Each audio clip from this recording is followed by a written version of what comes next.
নমস্কার, সবাইকে স্বাগত আমার চ্যানেলে। বিএডি 4th সেমিস্টারের প্র্যাকটিকাম নিয়ে আজকের ভিডিওতে আলোচনা করব। কোর্স 11-এ যাদের optional subject guidance and counselling তার অন্তর্গত একটি প্র্যাকটিকাম, সেটা হচ্ছে ম্যালাডজাস্টেন্ট বিহেভিয়ার। আর এই ম্যালাডজাস্টেন্ট বিহেভিয়ারে বিভিন্ন ধরনের টপিক আছে। আর আজকে যে টপিকটা নিয়ে আলোচনা করব সেটা হচ্ছে অ্যান্টি সোশ্যাল বিহেভিয়ার। এই অ্যান্টি সোশ্যাল বিহেভিয়ার এই টপিকটির আগে আমি ওসিডি, টুরেন্সি, ফোবিয়া, সুইসাইডিয়াল টেন্ডেন্সি বিভিন্ন ধরনের টপিক নিয়ে আলোচনা করেছি। যারা এখনও সেই ভিডিওগুলো দেখোনি বা সেই টপিকের উপর প্র্যাকটিকাম লিখতে চাও অবশ্যই দেখে নাও, এবং চ্যানেলটিতে নতুন হলে একটা সাবস্ক্রাইব করে দিও, এবং এই ভিডিওগুলো প্রয়োজনীয় হলে তোমাদের বন্ধুদের সাথে শেয়ার করো। চলো স্টার্ট করছি আজকের ভিডিওটি। ভূমিকা বলা হচ্ছে বিএড পাঠ্যক্রমের অন্তর্গত কোর্স 11-এর অপশনাল বিষয়ের অন্যতম গাইডেন্স অ্যান্ড কাউন্সেলিংয়ের ব্যবহারিক প্রয়োগক্ষেত্রে স্থান পেয়েছে। একজন ব্যক্তিকে সম্পূর্ণ সামগ্রিকভাবে ব্যাখ্যা করতে প্রয়োজনীয় সমস্ত রকমের তথ্য, যেমন সামাজিক, শারীরিক, জীবনীমূলক, পরিবেশগত, বৃত্তিমূলক ইত্যাদি তথ্য সংগ্রহ করাকেই কেস স্টাডি বা ব্যক্তি অধ্যয়ন বলে। সমগ্র ব্যক্তিকে জানতে এটি হলো সর্বাপেক্ষা গুরুত্বপূর্ণ এবং সর্বোৎকৃষ্ট পদ্ধতি। কেস স্টাডির উদ্দেশ্য হলো তথ্যের সমগ্র উৎসকে কাজে লাগিয়ে ব্যক্তি সম্পর্কিত সব তথ্য সংগ্রহ করা। মনস্তাত্ত্বিক, মনোচিকিৎসক ও সমাজ সংস্কারগণ সাধারণত কেস স্টাডি ব্যবহার করে থাকেন। শিক্ষাক্ষেত্রে এর ব্যবহার কদাচিৎ হয়, কারণ শিক্ষক, উপদেষ্টা এবং সহশিক্ষকদের সময়ের স্বল্পতার জন্য এটা সম্ভব হয় না। বিদ্যালয়ের নির্দেশনা বিভাগ সমস্যা সংক্রান্ত শিক্ষার্থীদের জন্য কেস স্টাডি করে থাকেন। ব্যক্তির অপসংগতিমূলক আচরণে অন্যতম হলো অসামাজিক আচরণ বা অ্যান্টি সোশ্যাল বিহেভিয়ার। এবার পরের পয়েন্ট হচ্ছে কেস স্টাডি কেন করা হয়। একটি উত্তম কেস স্টাডি পরামর্শদাতাকে নির্মুক্তভাবে সাহায্য করতে পারে। প্রথমে 1 নম্বরে বলা হয়েছে শিক্ষার্থীর প্রবণতা, আগ্রহ, অভ্যন্তরীণ চাহিদা সম্পর্কীয় তথ্য পাওয়া যায়। 2 নম্বর শিক্ষার্থীর পিতামাতা, ভাই বোন এবং অন্যান্য নিকট সম্পর্কীয় আত্মীয় স্বজন, বন্ধু বান্ধবদের সঙ্গে সম্পর্কের চিত্র কেস স্টাডি থেকে পাওয়া যায়। 3 নম্বর শিক্ষার্থীর শিক্ষাজীবন সম্পর্কীয় তথ্য সংগ্রহ করা যায়। 4 নম্বর বলা হয়েছে শিক্ষার্থীর আচরণগত ত্রুটি, বদভ্যাস এবং অন্যান্য বিভিন্ন সমস্যা সম্পর্কে অবহিত হওয়া যায়। 5 নম্বর বলা হয়েছে শিক্ষার্থী হীনমন্যতায় ভুগছে কিনা জানা যায়। 6 নম্বর বলা হয়েছে কেস স্টাডি থেকে শিক্ষার্থীর চারিত্রিক বিভিন্ন দিক সম্পর্কে নির্ভরযোগ্য তথ্য সংগ্রহ করা যায়, যার সাহায্যে অভিজ্ঞ পরামর্শদাতা শিক্ষার্থীর সামগ্রিক চরিত্র মূল্যায়ন করতে পারেন, যা শিক্ষার্থীর শিক্ষা ও বৃত্তি পরিকল্পনায় বিশেষ গুরুত্বপূর্ণ। পরের পয়েন্ট হলো কেস স্টাডির বৈশিষ্ট্য। কেস স্টাডির বৈশিষ্ট্যগুলি হলো 1 নম্বর একক পরিচালনা। এই পদ্ধতিটি এককভাবে কোনো পরিবার, প্রতিষ্ঠান এবং সমগ্র সম্প্রদায়কে পরিচালনা করে। আমরা কোনো বিমূর্ত বিষয়, যেমন একটি সম্পর্কগুচ্ছ, পারিবারিক সমস্যা প্রভৃতি বিভিন্ন ক্ষেত্রে কেস স্টাডি একক হিসাবে বিষয়গুলোকে প্রত্যক্ষ করে। 2 নম্বর বলা হচ্ছে বিস্তারিত পর্যালোচনা। এর অন্তর্ভুক্ত বিষয়গুলো গভীর। এখানে কোনো একটি সমস্যাকে ভিত্তি করে তার ওপর প্রয়োজনীয় তথ্যগুলো সংগৃহীত হয়ে থাকে। 3 নম্বর বলা হয়েছে সমগ্র একক পরিচালনা। এককের সামগ্রিক দিক পর্যালোচনা ব্যতীত কোনোভাবেই ফলাফল পর্যালোচনা সম্ভব নয়। বস্তুত কেস স্টাডি এর ভিত্তি হলো ব্যক্তি বা পারিবারিক জীবনধারা পূর্ণাঙ্গ পর্যালোচনা। এখানে এককগুলোকে একটি গোষ্ঠীর প্রতিনিধি হিসাবে গণ্য করা হয়। মূলত 4 ধরনের কথা এখানে উল্লেখ করা হয়েছে। কি বলা হয়েছে একটি একক থেকে নানা ধরনের তথ্য সংগৃহীত হবে। বি বলা হয়েছে এখানে সমাজতান্ত্রিক প্রেক্ষাপটে নয়, অর্থনৈতিক, রাজনৈতিক, জীববিদ্যাগত তথা গতিশীল মনস্তাত্ত্বিক যে কোনো ক্ষেত্রে বিষয়বস্তু সমস্যার সঙ্গে সম্পর্কযুক্ত হয়। 3 নম্বর বলা হয়েছে এককগুলোকে এমনভাবে গড়ে তুলতে হবে যা ব্যক্তির ক্ষেত্রে না, সমগ্র গবেষণার ক্ষেত্রে কার্যকরী হয়ে থাকবে। তারপরে ডি বলা হয়েছে এককটি বৈধ সম্পর্কভিত্তিক হবে। এর পরবর্তী পয়েন্ট কেস স্টাডির বিভিন্ন স্তর।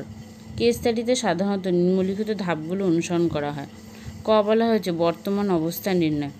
কেস স্টাডির প্রথম ধাপ হলো ব্যক্তির বা সামাজিক এককের বর্তমান অবস্থান নির্ণয় করা। এই স্তরে ব্যক্তি সম্পর্কে তার বিভিন্ন মানসিক ক্ষমতা, আগ্রহ ইত্যাদি সংক্রান্ত তথ্য সংগ্রহের জন্য বিভিন্ন ধরনের আদর্শায়িত অভিক্ষা ব্যবহার করা হয়। ধরা যাক কোনো শিক্ষার্থীর অপরাধ প্রবণতা সম্বন্ধে অনুসন্ধান করা হচ্ছে। এক্ষেত্রে প্রথম ধাপই হলো শিক্ষার্থীর বর্তমান আচরণ এবং তার অন্যান্য মানসিক ক্ষমতা নির্ণয় করা। খ বলা হয়েছে প্রাক্কল্প গঠন। এই স্তরে ব্যক্তি বা সামাজিক প্রতিষ্ঠান বা এককের অতীত সম্বন্ধে অনুসন্ধান করা হয়। অ্যানেকডেটলি রেকর্ড থেকে ব্যক্তির অতীতের আচরণ সম্বন্ধে অনেক তথ্য পাওয়া যায়, যেখান থেকে বর্তমান আচরণের কারণ সম্বন্ধে একটা অনুমান গঠন করা যেতে পারে। শিক্ষার্থীর অপরাধ প্রবণতার কারণ সম্পর্কে কতগুলো প্রাককল্প গঠন করা যেতে পারে। এই প্রাককল্প গঠনের জন্য অনুরূপ কোনো গবেষণার সাহায্য নেওয়া হয়ে থাকে। সি বলা হয়েছে প্রাককল্প যাচাইকরণ। যাচাইকরণের জন্য গবেষক বিভিন্ন তথ্যের সাহায্য নেবেন। এই ধরনের তথ্য সাধারণত শিক্ষক, অভিভাবক, বন্ধু, ভাই বোন তথা পরিবারের অন্যান্য সদস্যদের কাছ থেকে সংগৃহীত হয়। এক্ষেত্রে শিক্ষার্থীর ব্যক্তিগত দিনলিপি ব্যবহার করা হয়ে থাকে। এই সমস্ত তথ্যের বিশ্লেষণের ভিত্তিতে সমস্যার মূল কারণটি চিহ্নিত করা হয়। গ বলা হয়েছে প্রতিকারমূলক ব্যবস্থা গ্রহণ। মূল কারণটি চিহ্নিত করার পর ব্যক্তিকে বিভিন্ন পরামর্শ দেওয়া হয়। বলা হয়েছে অনুসরণ। একটি কেস স্টাডি সর্বশেষ স্তর। এই স্তরে ব্যক্তির উপর পরিচালিত চিকিৎসা পদ্ধতির কার্যকারিতা বিচার করা হয়। যদি দেখা যায় যে শিক্ষার্থীর অপরাধপ্রবণ আচরণগুলোর মাত্রা কমেছে, তাহলে বুঝতে হবে যে চিকিৎসা পদ্ধতি সঠিক এবং ধারাবাহিকভাবে অনুসরণ করা যেতে পারে। এর পরবর্তী পয়েন্ট কেস স্টাডির সুবিধা। আলোচ্য পদ্ধতির সুবিধাগুলি হলো ক বলা হয়েছে কেস স্টাডিতে গভীরভাবে অনুসন্ধান করা হয় বলে ব্যক্তিকে সামগ্রিকভাবে বিচার করা সম্ভব হয়। খ কেস স্টাডিতে যেহেতু সকল তথ্যের নিরিখে বিচার সম্পূর্ণ হয়, তাই প্রকৃত সমস্যা চিহ্নিত করা সহজ হয়। গ বলা হয়েছে কেস স্টাডির কৌশল গবেষককে মানব আচরণ সম্পর্কে অন্তর্দৃষ্টি প্রদান করে, যা তাকে হাইপোথিসিস গঠনে সাহায্য করে। এর পরবর্তী পয়েন্ট চলে আসছি অসামাজিক আচরণ বা অ্যান্টি সোশ্যাল বিহেভিয়ার। সাধারণত সমাজবিরোধী আচরণ সম্পন্ন করাকে অসামাজিক আচরণ বলা হয়। প্রতিটি সমাজের কতগুলো সুনির্দিষ্ট ও সুনির্ধারিত আচরণের মান থাকে। কিছু আচরণ থাকে যেগুলো সমাজের দিক থেকে কাম্য ও বাঞ্ছিত আচরণ, আর কিছু কিছু আচরণ থাকে যেগুলোকে আমরা অবাঞ্ছিত ও অসামাজিক আচরণ নাম দিয়ে থাকি। কোন আচরণটি অপরাধ আর কোন আচরণটি অপরাধ নয়, সেটা সমাজের মাপকাঠিতে বিচার হয়। একজন বয়স্ক ব্যক্তি যদি কোনো সমাজবিরোধী আচরণ করে থাকে, তাহলে সেটি অপরাধ বলে মনে করা হয় আর তার জন্য তাকে শাস্তিও দেওয়া হয়। কিন্তু একটি ছোট শিশুর ক্ষেত্রে অপরাধমূলক আচরণকে সেই দৃষ্টিতে দেখা হয় না। ব্যক্তি যেসব অসামাজিক কাজ করে তাকে অপরাধ পরায়ণতা বলা হয়। ব্যক্তি পরিবেশের সঙ্গে সঙ্গতি বিধানে অক্ষম হলে এই ধরনের আচরণ সম্পূর্ণ করে থাকে।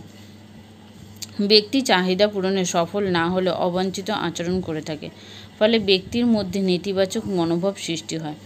ব্যক্তি অবাঞ্ছিত ও সমাজবিরোধী আচরণের মাধ্যমে তার মানসিক সংকটকে কিছুটা কমানোর চেষ্টা করে। এরপর আছে শ্রেণীবিভাগ। প্রকৃতিগত দিক দিয়ে এই ধরনের আচরণকে 4টি শ্রেণীতে ভাগ করা হয়েছে।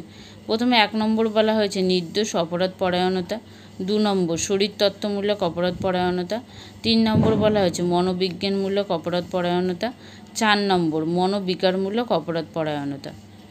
1 নম্বর বলা হয়েছে নির্দোষ অপরাধ পরায়ণতা, অর্থাৎ যেই 4টে পয়েন্ট দেখলাম সেগুলো সম্পর্কে আমরা এখন একটু বিস্তারিত দেখে নেব। সমাজবিরোধী একটি কাজ হলো স্কুলের ক্লাস পালানো।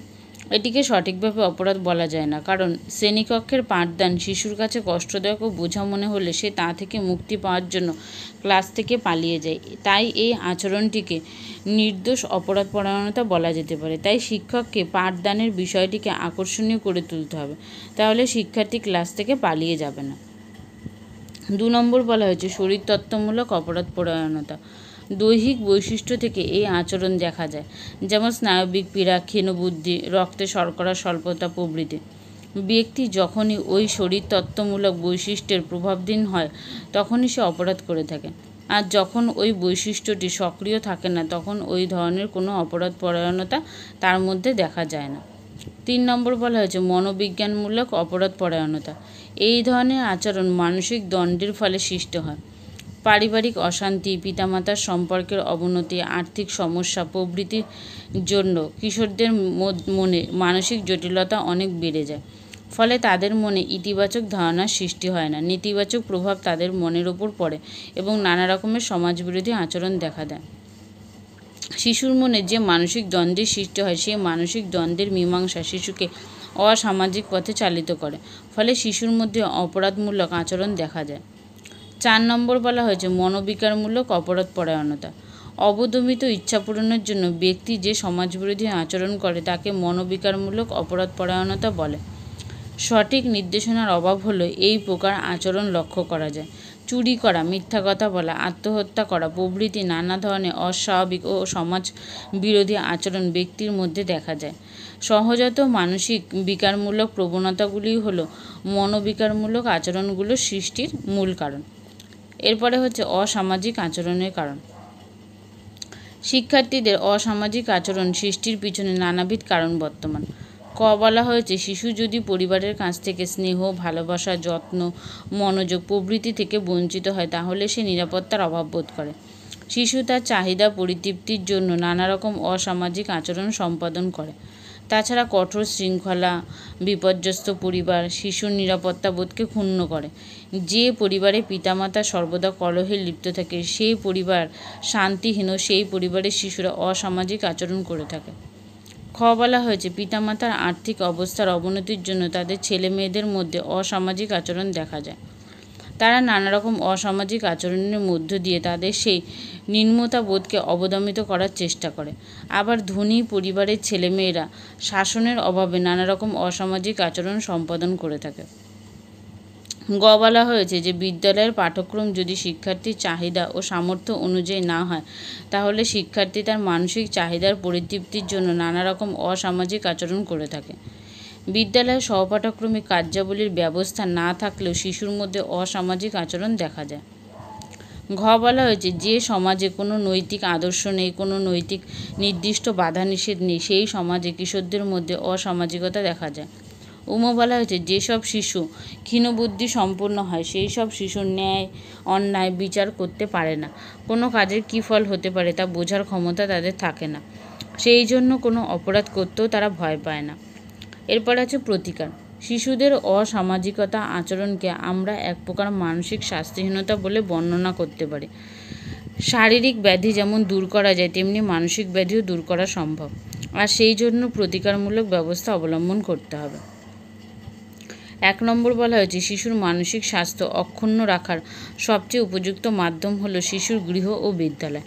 শিশুর মধ্যে যে চাহিদাগুলো থাকে সেগুলো যদি পরিতৃপ্ত হয় তাহলে শিশুর মানসিক স্বাস্থ্য ক্ষুণ্ণ হয় না এবং কোনরূপ অসঙ্গতি দেখা যায় না। তাই অসামাজিকতা প্রতিরোধ করতে হলে গৃহ ও বিদ্যালয়ের পরিবেশ যাতে উন্নত হয় সেদিকে লক্ষ্য রাখতে হবে। 2 নম্বর বলা হয়েছে, শিশুর অসামাজিকতা দূর করার জন্য শিক্ষকদের বিশেষভাবে দায়িত্ব নিতে হবে। শিশুর সঙ্গে শিক্ষকদের ব্যক্তিগত আচরণ যাতে আন্তরিক ও ত্রুটিহীন হয় সেদিকে যথেষ্ট খেয়াল রাখতে হবে। 3 নম্বর বলা হয়েছে, অনিশ্চয়তা, উদ্বেগ ও দুশ্চিন্তা শিশুর মনের উপর এক চাপের সৃষ্টি করে। এই মানসিক চাপ থেকে মুক্তি পাওয়ার জন্য তারা অসামাজিক হয়ে ওঠে। 4 নম্বর বলা হয়েছে, শিশুর এই অসামাজিকতা দূর করতে হলে শিশুর দৈহিক স্বাস্থ্য ও প্রক্ষোভমূলক সমন্বয় যাতে অক্ষুণ্ণ থাকে তার ব্যবস্থা করতে হবে। 5 নম্বর বলা হয়েছে, অসামাজিক আচরণ দূর করার একটি অন্যতম উপায় হলো মানসিক আনন্দ যাতে বজায় থাকে সেদিকে লক্ষ্য রাখা। তাই বিভিন্ন ধরনের সহপাঠক্রমিক কার্যাবলীর ব্যবস্থা করা প্রয়োজন। এরপরে হচ্ছে সমস্যা। অসামাজিক আচরণের ফলে যেসব সমস্যা সৃষ্টি হয় সেগুলি হলো: 1 নম্বর পলায়নী মনোভাব, 2 নম্বর মিথ্যা কথা বলা, 3 নম্বর নেতিবাচক মনোভাব, 4 নম্বর আক্রমণাত্মক মনোভাব, 5 নম্বর চুরি করা, 6 নম্বর স্বাভাবিক সুস্থিরতার বিনষ্ট হওয়া। এও বলেছে অসামাজিক আচরণের পরিণতি। শিক্ষার্থীরা অসামাজিক আচরণ করলে বিভিন্ন স্তরে তার নেতিবাচক প্রভাব পড়ে, যথা: 1 নম্বর শিক্ষার্থীরা সামাজিক পরিবেশে সঙ্গতি বিধানে সক্ষম হয় না। 2 নম্বর শিক্ষার্থীর স্বাভাবিক অগ্রগতি ব্যাহত হয়। 3 নম্বর বলেছে শিক্ষার্থীরা মানসিক দিক দিয়ে দুর্বল হয়ে পড়ে। 4 নম্বর হীনমন্যতা, হতাশা শিক্ষার্থীদের মধ্যে দেখা যায়। 5 নম্বর শিক্ষার্থীদের মধ্যে আত্মবিশ্বাসের অভাব দেখা যায়। 6 নম্বর শিক্ষার্থী কর্মক্ষেত্রে সফল হয় না। 7 নম্বর শিক্ষার্থীরা শিক্ষা গ্রহণে মনোযোগী হয় না। 8 নম্বর শিক্ষার্থী প্রাক্ষবিক বিকাশে বাধা পায়। 9 নম্বর শিক্ষার্থীর বৌদ্ধিক বিকাশও বাধা পায়। 10 নম্বর বলা হয়েছে শিক্ষার্থীর সৃজনশীলতা নষ্ট হয় এবং মানব সম্পদের অপচয় ঘটে। এর পরবর্তী পয়েন্ট, অনুসন্ধানমূলক প্রশ্নের ব্যবহার। সমীক্ষিত বিদ্যালয়ের নাম লিখবে, শিক্ষার্থীর নাম, শিক্ষার্থীর বয়স, সমীক্ষিত শ্রেণী, শিক্ষার্থীর ঠিকানা। এরপরে আছে সাক্ষাৎকারের প্রশ্নাবলীসমূহ। 1 নম্বর প্রশ্ন বলা আছে, সমাজে এমন কাজ আছে যেটাকে তুমি ঘৃণার চোখে দেখো? হ্যাঁ, সেক্ষেত্রে উত্তর দিচ্ছে। 2 নম্বর বলা হয়েছে, অপরের সমাজ বিরুদ্ধ কাজ তুমি কি কখনো প্রতিবাদ করেছো? হ্যাঁ।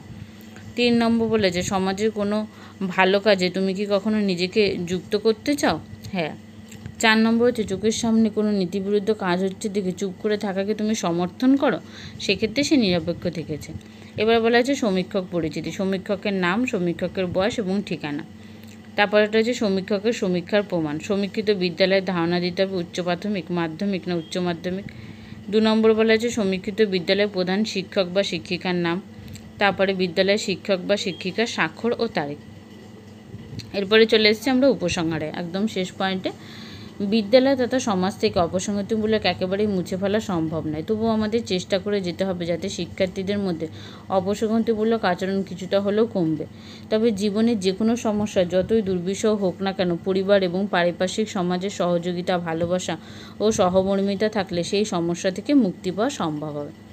এই পর্যন্তই ছিল সম্পূর্ণ ভিডিওটি। ভিডিওটি ভালো লাগলে অবশ্যই একটা লাইক করে দিও এবং পরবর্তী আরও প্র্যাকটিকাম নিয়ে নেক্সট ভিডিওগুলোতে আলোচনা করবো। এখানে ভিডিওটি শেষ করলাম।